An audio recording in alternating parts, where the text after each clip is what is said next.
Hello guys, welcome to RS academy. आज हम लोग जो है बेसिकली देखने वाले हैं लेक्चर नंबर 2 जो कि रजिस्टर नंबर का चैप्टर फर्स्ट और क्लास 9। ठीक है, सबसे पहले हम लोग जो देखने वाले हैं टर्मिनेटिंग डेसिमल। ठीक है, terminating decimal, terminating decimal.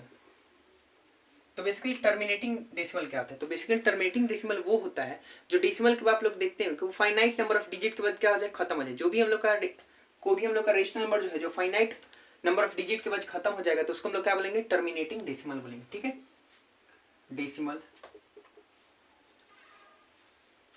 Decimal which have only finite number of digit, finite number of digit are known as terminating decimal, terminating decimal। जैसे मान लीजिए कि कोई भी जो है आप लोग रेशनल नंबर को किसके फॉर्म में लिखते हैं, p बाई क्यू के फॉर्म में, जहाँ पे हम लोग का p और q इंटीजर होता है और q is not equal to 0 होता है। तो आप लोग एग्जांपल ले लीजिए, मान लीजिए किसका, तो 1/10 का। अब बताइए क्या ये टर्मिनेटिंग है? तो हाँ, ये टर्मिनेटिंग होगा, क्योंकि हमें जो है एक और इंपॉर्टेंट रूल यहाँ पे जानना होगा कि हम लोग का जो q होगा ना, q has only two factors that is 2 and 5 only. कि अगर ये जो Q है ये हम लोग का यहाँ पे Q हो जाएगा और ये हम लोग का P हो जाएगा। ये जो Q है इसके सिर्फ 2 फैक्टर होना चाहिए, या तो ये 5 का फैक्टर होना चाहिए या तो ये 2 का फैक्टर होना चाहिए। तो ये जो हम इसको कैसे करेंगे, तो 2 और 5 दोनों इसका फैक्टर 2 5 10। इट मीन्स दैट ये टर्मिनेटिंग डेसिमल होगा, ये पूरा पूरी क्या हो जाएगा, कट जाएगा। अब हम लोग जो है नॉन टर्मिनेटिंग देखते हैं, फिर रिकरिंग, नॉन टर्मिनेटिंग या रिकरिंग डेसिमल, रिकरिंग डेसिमल। तो बेसिकली ये वो डेसिमल होता है जो फाइनाइट नंबर ऑफ डिजिट के बाद जो है एंड नहीं होता है। ठीक है, डेसिमल विच डज नॉट, या फिर हम लोग का जो है कंटिन्यूअसली रिपीट होते जाता है। ठीक है, इसको हम लोग जो है नॉन टर्मिनेटिंग या फिर रिपीटिंग डेसिमल या रिकरिंग डेसिमल भी कर सकते हैं। ठीक है, विच रिपीट डिजिट और set of digits, decimal in which digit और set of digits are repeated। यहाँ पे digits और set of digits are repeated। ठीक है, मतलब कि इसमें set of digit क्या होता है, रिपीट होता है। जैसे कि हम लोग का 22/7 हम लोग का किसमें आ जाएगा, नॉन टर्मिनेटिंग में आ जाएगा। ये जो है कटेगा नहीं, इसका अगर आंसर लेंगे तो 3.14 और डैश डैश डैश ये जो कंटिन्यूअसली है जाते चला जाएगा। ठीक है, तो ये जाएगा हम लोग का नॉन टर्मिनेटिंग डेसिमल का एग्जांपल। अब हम लोग जो है कुछ क्वेश्चंस कर लेते हैं जो हमारे एक्सरसाइज में गिवन है। कि सबसे पहले ये क्वेश्चन करेगा कि बेसिकली बताइए आप बिना जो है लॉन्ग डिवीजन मेथड किए हुए कि कोई भी हम लोग का जो डेसिमल है या हम लोग का जो रियल नंबर है वो टर्मिनेटिंग है या नॉन टर्मिनेटिंग है। तो सबसे पहले इसको इरेज करते हैं और इरेज करने के बाद हम लोग क्या करते हैं, देखते हैं कि हाँ हम लोग का कौन जो है टर्मिनेटिंग है और कौन नॉन टर्मिनेटिंग है। अभी तक हम लोग क्या देखें, टर्मिनेटिंग में हम लोग ये देखें कि जो p बाई क्यू के फॉर्म में हम लोग लिखेंगे और जो q होगा उसका सिर्फ 2 फैक्टर होगा, या तो 2 उसका फैक्टर होना चाहिए या 5 होना चाहिए। ठीक है, उसको छोड़कर अगर कोई अदर नंबर है इट मींस दैट वो टर्मिनेटिंग नहीं है, वो नॉन टर्मिनेटिंग हो जाएगा। ठीक है, क्वेश्चन लेते हैं हम लोग। सबसे पहला क्वेश्चन हम लोग का कि ये देख कर बताइए कि ये जो है वो टर्मिनेटिंग है या नॉन टर्मिनेटिंग है। ठीक है, without actual division, without actual division find whether it is terminating or not terminating। ठीक है, terminating और non terminating। एग्जाम्पल हम लोग का पहला क्वेश्चन जो है आ गया 3/80, 3/80। अब देखिए अगर आप चाहते हैं कि टर्मिनेटिंग है या नहीं टर्मिनेटिंग है तो इसको सबसे पहले जो हम लोग का Q दिया हुआ है इट मींस दैट हम लोग का जो डिनोमिनेटर है 80 उसको फैक्टराइज कर लीजिए। फैक्टराइज करेंगे 40 आएगा, फिर इसको जो है काटेंगे 20 आएगा, फिर काटेंगे 10 आएगा, फिर काटेंगे 2 आएगा, 5 आ जाएगा। अब देखिए इसका अगर हम लिखने जाएं 3 2 इंटू 2 इंटू 2 इंटू 2 इंटू 5, ये देख रहे हैं या तो इसका फैक्टर 2 है या तो इसका फैक्टर 5 है। इट मीन्स दैट ये जो हम लोग का बेसिकली रेशनल नंबर होगा वो क्या होगा, टर्मिनेटिंग होगा। ठीक है, टर्मिनेटिंग हो जाएगा। दूसरा एग्जाम्पल अगर हम लोग ले लें, दूसरा एग्जाम्पल में आ जाएगा हम लोग का 7/24। 24 का जो हम लोग क्या करते हैं, फैक्टराइजेशन करते हैं 2 12 2 6 2 3। ये नहीं होगा, क्यों नहीं होगा, क्योंकि इसका फैक्टर जो है वो 3 भी हो जा रहा है। जैसे 7/2 इंटू 2 इंटू 2 इंटू 3, इसका 2 फैक्टर था तो ठीक था, लेकिन ये जो 3 आ गया ये जो है फैक्टर नहीं कहा जाए। क्योंकि हम लोग इंपॉर्टेंट रूल में क्या देखें, इंपॉर्टेंट रूल में हम लोग ये देखें कि कोई भी रेशनल नंबर जिसको p/q के फॉर्म में लिखा जाएगा और वहाँ पे q जो है वो सिर्फ फैक्टर होना चाहिए किसका, 2 और 5 का। इसको जो है 2 और 5 को छोड़कर दूसरा फैक्टर है 3 है, इसके कारण ये जो हम लोग का रेशनल नंबर होगा ये टर्मिनेटिंग नहीं होगा। कुछ और एग्जाम्पल लेते हैं हम लोग। 31/375। 375 का फैक्टराइजेशन करें हम लोग, इसको 5 से काट सकते हैं। 5 7 जा 35, 2 जाएगा तो 25 हो जाएगा, 5 5 जा 25, फिर 5 से काट सकते हैं।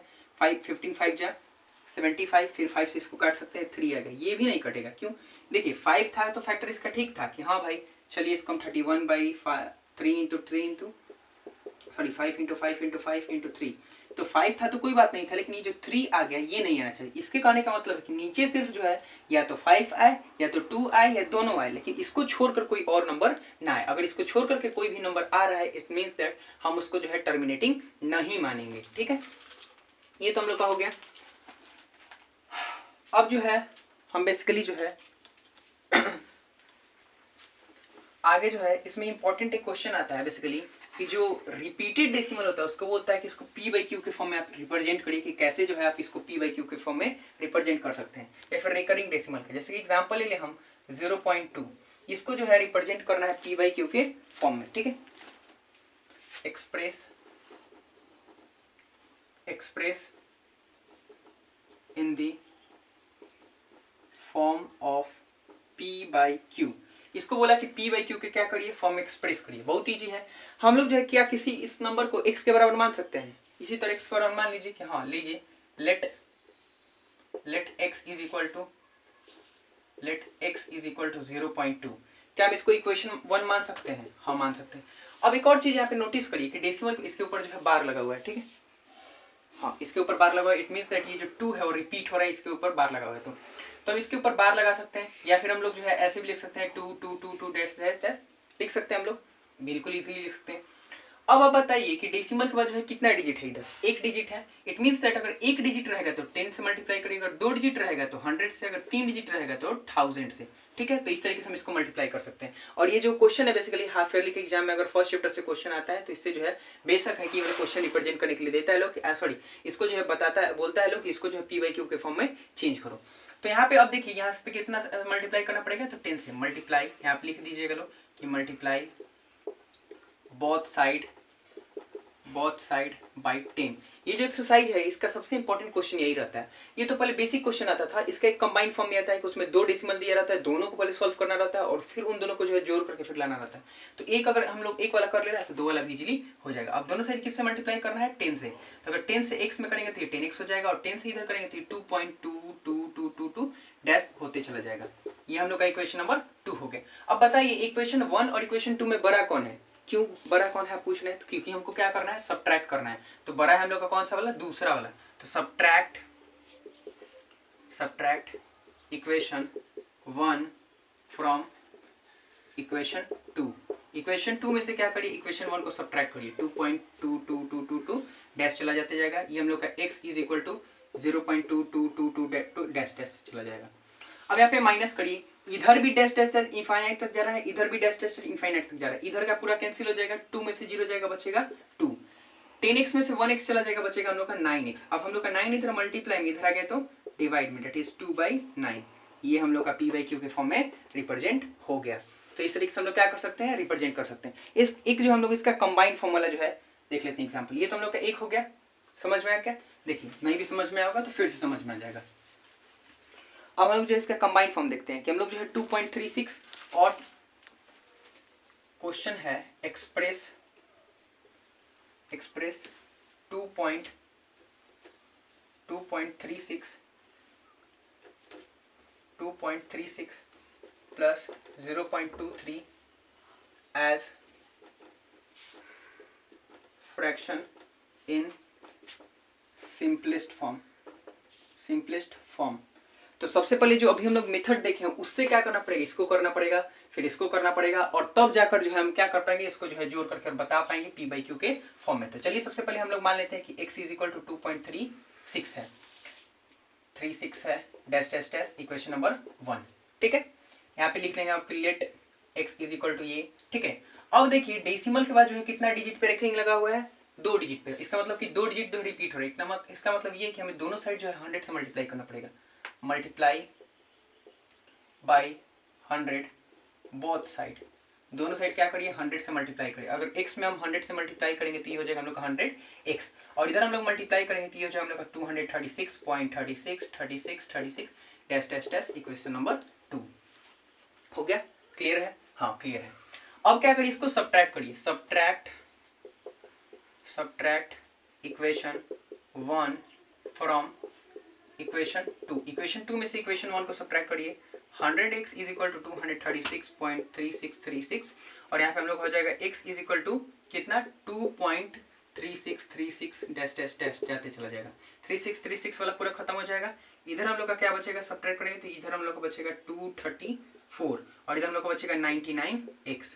तो x इज इक्वल टू हम लोग का क्या हो जाएगा 234 और बाई में 99। ठीक है, एक को तो हम लोग करते हैं, दूसरा वाले को करते हैं हम लोग। ठीक है, फिर सेम चीज यहाँ पे क्या करना है, x इज इक्वल टू या फिर y कुछ भी मान सकते हैं, x is equal to 0.233 dash dash dash equation number 1 multiply both side by 100। क्यों? क्योंकि डेसिमल के बाद 2 डिजिट है, 2 डिजिट हम लोग का रिपीट हो रहा है, इसका मतलब 2 जीरो वाले नंबर से मल्टीप्लाई करना पड़ेगा। तो मल्टीप्लाई बोथ साइड बाई 100 से मल्टीप्लाई करिए, 100 मल्टीप्लाई में x that is 100x, 100 multiply इसको करेंगे तो हो जाएगा हम लोग का 23.2323 dash dash dash equation number 2। Same चीज वही, सब्ट्रैक्ट करिए अब इक्वेशन 2 को, subtract equation 2 from equation 1। Equation 1 में से इक्वेशन 2 को सब्ट्रैक्ट करिए।